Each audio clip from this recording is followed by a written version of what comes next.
This is truly an unprecedented situation. This virus doesn't discriminate. It attacks everyone. I want every American to be prepared for the hard days that lie ahead. The coronavirus has changed life as we know it across America. But how did we go from 0 cases to having more than any other country?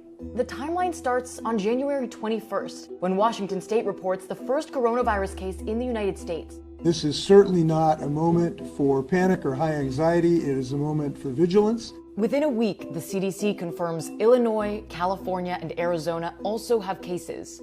And on January 30th, Chicago witnesses the first person-to-person transmission in the country. The following day, Health and Human Services Secretary Alex Azar makes this announcement. I have today declared that the coronavirus presents a public health emergency in the United States. The U.S. also starts denying entry for most foreign nationals who recently traveled to China. By February 17th, confirmed coronavirus cases in the U.S. increased to 15. 1 week later, the stock market begins to drop, and the CDC reports a case in California with no known travel history. This particular case could be the first possible instance of community transmission of COVID-19 in the United States. Meanwhile, President Trump says this at a press conference. It's going to disappear. One day it's like a miracle. It will disappear. The next day, Washington reports the first coronavirus-related death in the country. They become the first state to issue a state of emergency. Several states follow as we enter the month of March. A public health emergency. A declaration of emergency. State of emergency. The Senate also passes an $8.3 billion emergency spending bill. And by March 8th, confirmed U.S. coronavirus cases reach the 500 mark. The World Health Organization then declares this 3 days later. COVID-19 can be characterized as a pandemic. Meanwhile, several colleges take their classes online, and sports leagues start suspending seasons.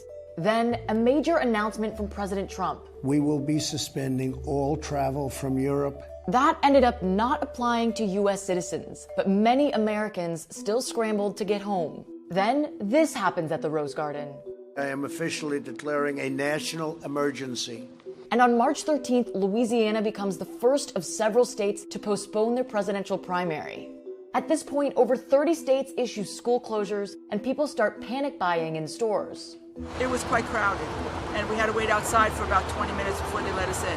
Jumping to March 16th, scientists in Washington launch the first human trial for a potential vaccine, and the White House recommends people avoid bars, restaurants, and groups of 10 or more. Then, the Bay Area tells residents to stay home, barring essential needs. It's the first major U.S. city to enact a measure like this. And at this point, the coronavirus hits all 50 states. Then, the Senate approves a second relief bill. And the next day, California issues a statewide stay-at-home order. We are confident that the people of the state of California will abide by it. Several states soon follow suit. Stay at home. Stay home, stay safe. Quite simply, stay at home. By March 23rd, New York has emerged as the epicenter of the outbreak with over 20,000 cases. It's non-stop, literally. A lot of people come, they not really survive, they expire. And Governor Cuomo announces the state will launch 3 new studies for potential coronavirus treatments. The following day, the White House asks New Yorkers to self-quarantine if they've recently left the state. Then, the World Health Organization warns the United States could become the world epicenter of the outbreak.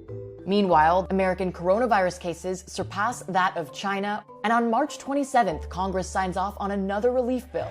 This time, a historic $2 trillion stimulus package that'll issue $1,200 checks to many Americans, plus relief to corporate America and small businesses. That all brings us to the week of March 30th. The USNS Comfort hospital ship docks in New York. President Trump extends social distancing guidelines through April. Wall Street finishes one of its worst quarters in stock market history. U.S. coronavirus cases hit 250,000. Retired healthcare workers re-enter the workforce, including more than 25,000 volunteers in California. And in the last 2 weeks of the month, almost 10 million people file new unemployment claims. Roughly 2.5 months have gone by from that first case in Washington to where we are today. As always, we'll be keeping track of this story as it evolves to give you the latest headlines, numbers, and details to help you stay informed. Hey, NBC News viewers, thanks for checking out our YouTube channel. Subscribe by clicking on that button down here and click on any of the videos over here to watch the latest interviews, show highlights, and digital exclusives. Thanks for watching.